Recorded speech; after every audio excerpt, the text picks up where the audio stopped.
Hi, chaps. Hey, Gary. Michael's here to hopefully help you guys recover what you're searching for. One day after the Oak Island team discovered the remains of an ancient fire pit in the middle of the stone pathway running along the eastern border of the swamp, Gary Drayton, along with Michael John, joined Dr. Ian Spooner and archaeologists Miriam Emerald and Dr. Aaron Taylor as they continue to carefully excavate the site, as well as expose more of the pathway to determine just where it is leading. I guess Rick wanted you to go over the spoils. Okay. Wow, there's plenty of spoils as We well. got lots of spoils. So we're gonna work here and give us a scream if you get anything. All right, mate, we'll get stuck into the spoils. It is the team's hope that Gary and Michael can find more clues and artifacts that will help precisely date the fire pit and the stone pathway, as well as identify who made them. Good place to start, just here.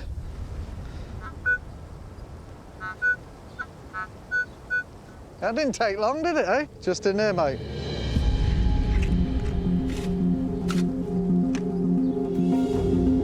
Okay, mate. I'll have a recheck.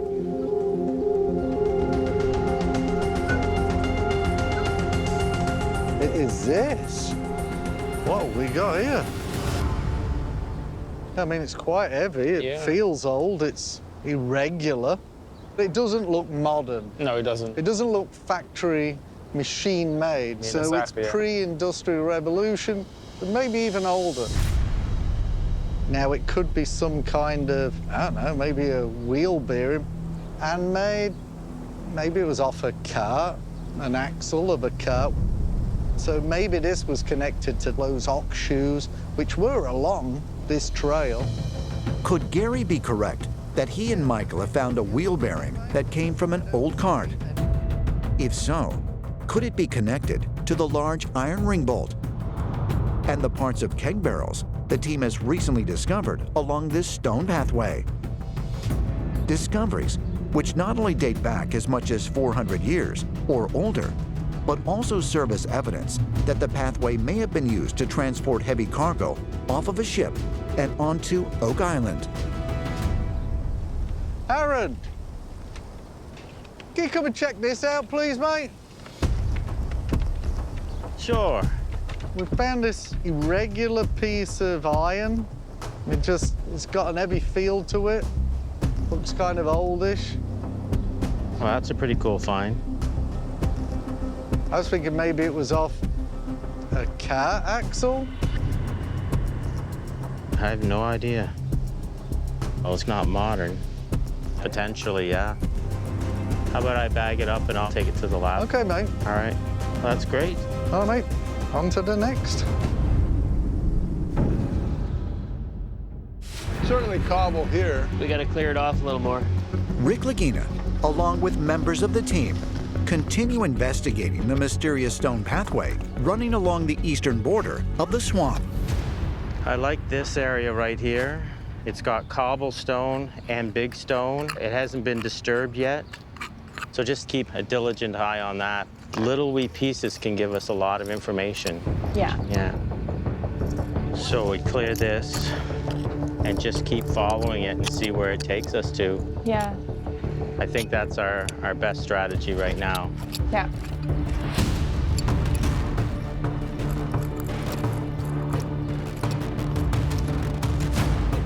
Oh, You got an artifact? look at this. Found a piece of coal. Wow. Near the eastern border of the Oak Island swamp, archaeologist Miriam Emerald has just found a potentially important clue on the recently uncovered stone pathway.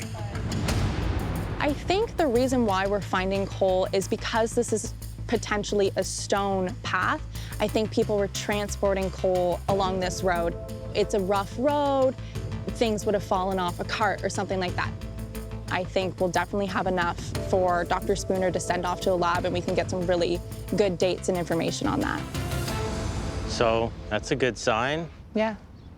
Nice find. Cool. Why don't you call Rick over and he might be interested. Okay.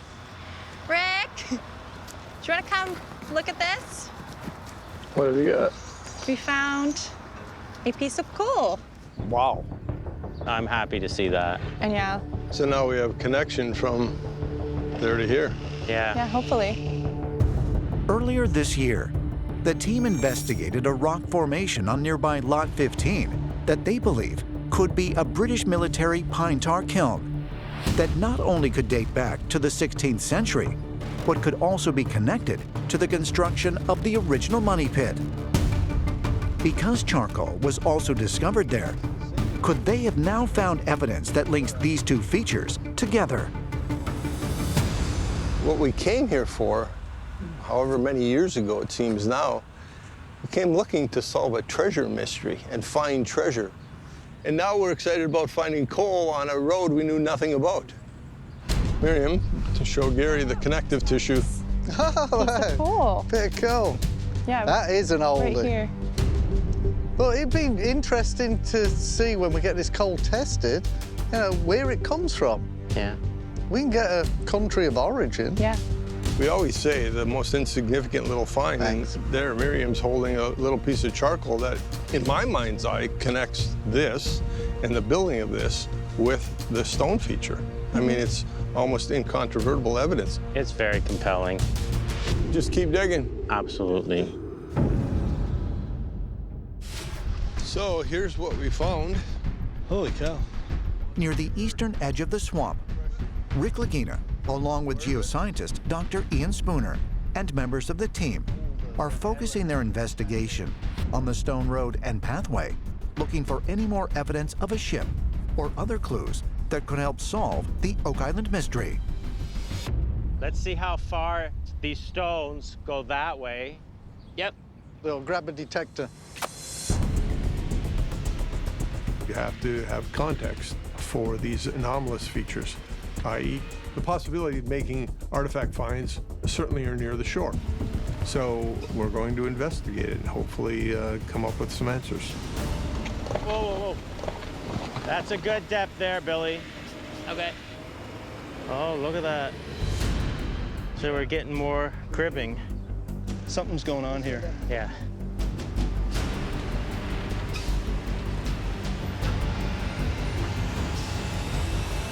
Oh, wow.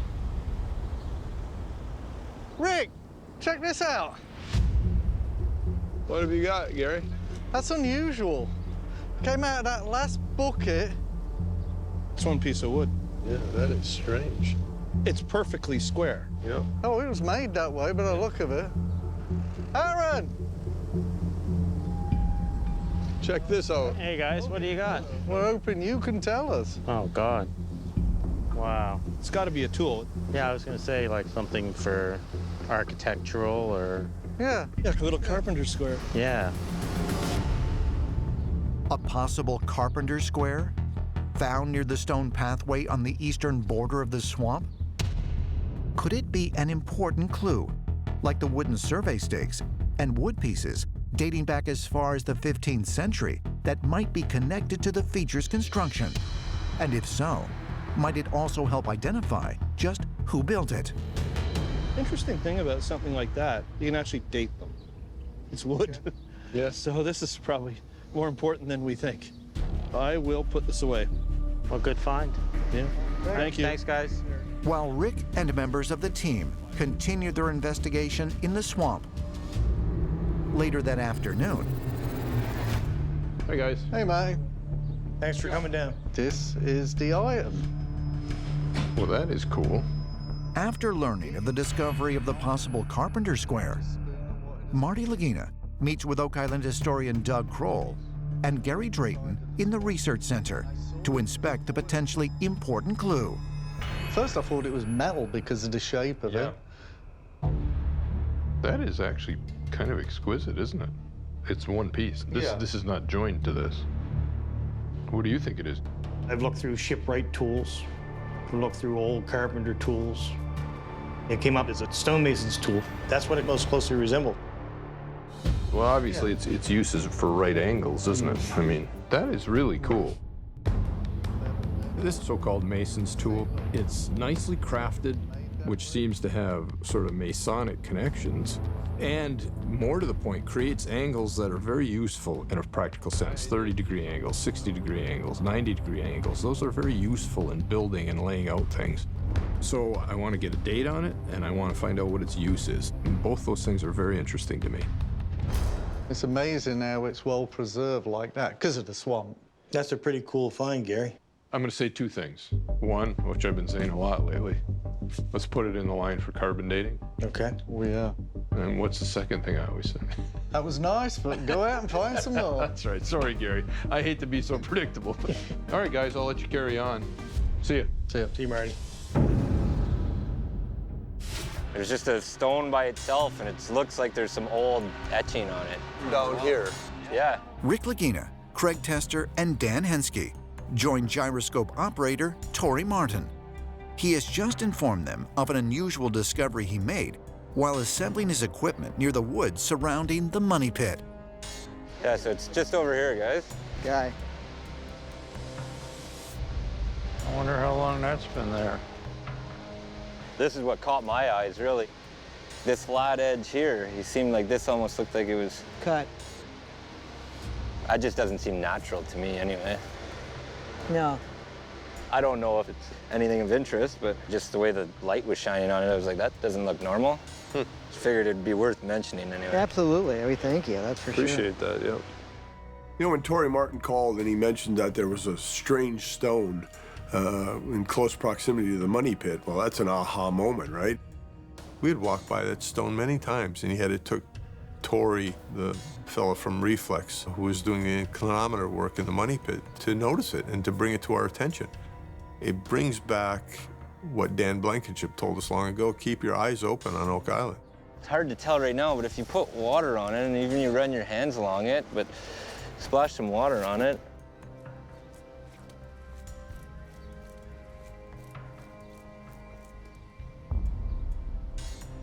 Definitely not natural.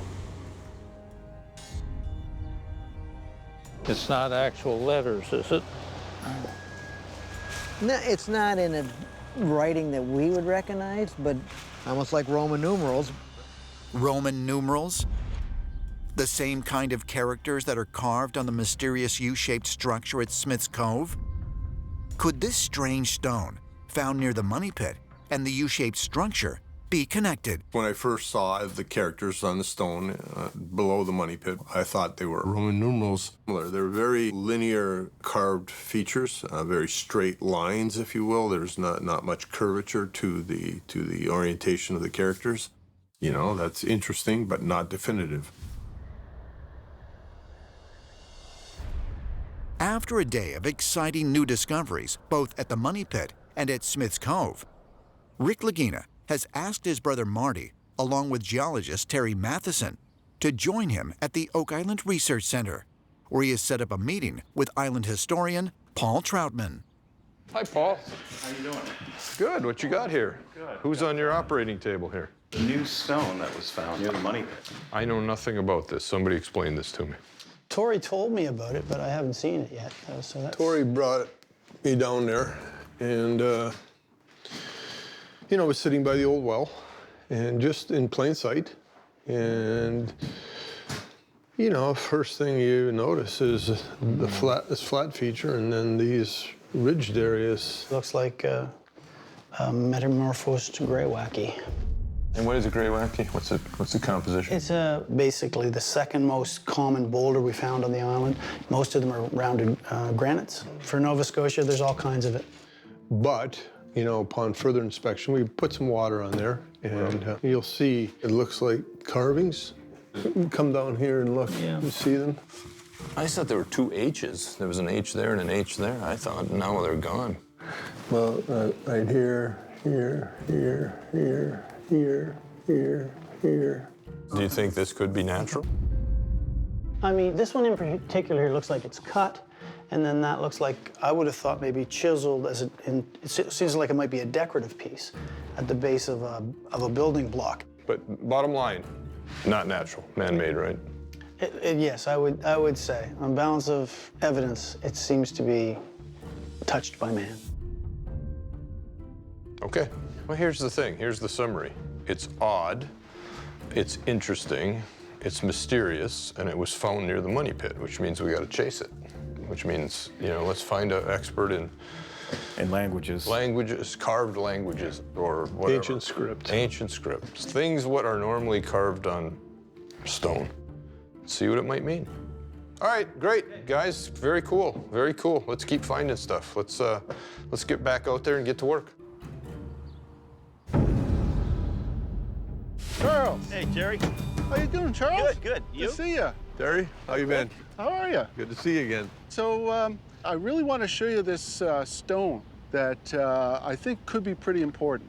Now, this is a stone that is not widely known. Myself and a few other people, as far as I know, are the only ones who know about it. So this is something new for you guys to take in. Well, if it's half as intriguing as, you know, what you showed us last year, I'm on board. 1 year ago, Terry Duval invited Rick, Marty, Craig Tester, and Dave Blankenship to the town of Overton, some 144 miles west of Oak Island. There, he showed them an incredible series of carvings, which are believed to be hundreds of years old. You have the cross with the circle that obviously is a Christian symbol. That is quite remarkable. And isn't that a Templar cross? Could Terry have found another important clue? One that connects Peggy's Cove to the Oak Island mystery several miles away. So, Terry, when exactly did you discover this stone? Yeah, about 4 years ago. Just scouring the area around here, looking for any old walls or foundations, or always on the lookout for petroglyphs.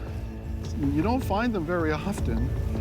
So when I noticed that this particular stone had been worked, as opposed to just being a purely natural boulder, obviously that really caught my attention.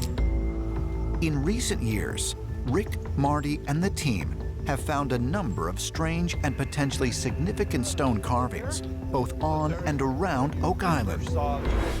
From New Ross to the Bedford Barrens. Is it possible that a number of these carvings were deliberately created to form a series of clues? Clues that would help solve the Oak Island mystery? There we have it, gentlemen. What do you think? Do you see the features? Definitely features. Yeah. See where the mouth, the nose, and it faces this way. It faces out to sea, yeah. I'm also intrigued by, you think that that was manipulated into that position? Because I see little rocks underneath. Exactly, yeah. It does look like there are some shims under there that were put down to make sure it stayed in that configuration. And there are some modifications to the outline to make the facial features more prominent. If you look carefully, there's a difference in texture from this surface to this surface. It's rougher, which means it's younger. I mean, if you look here, Here. yeah, this has been hacked off, right, to make the shape better. So, And it's not here, as No. though it were, you know. or even here. I mean, these surfaces appear to be natural weathering, the result of glaciation, but these surfaces look like they've been subsequently worked. What else could have subsequently shaped it other than the hand of man?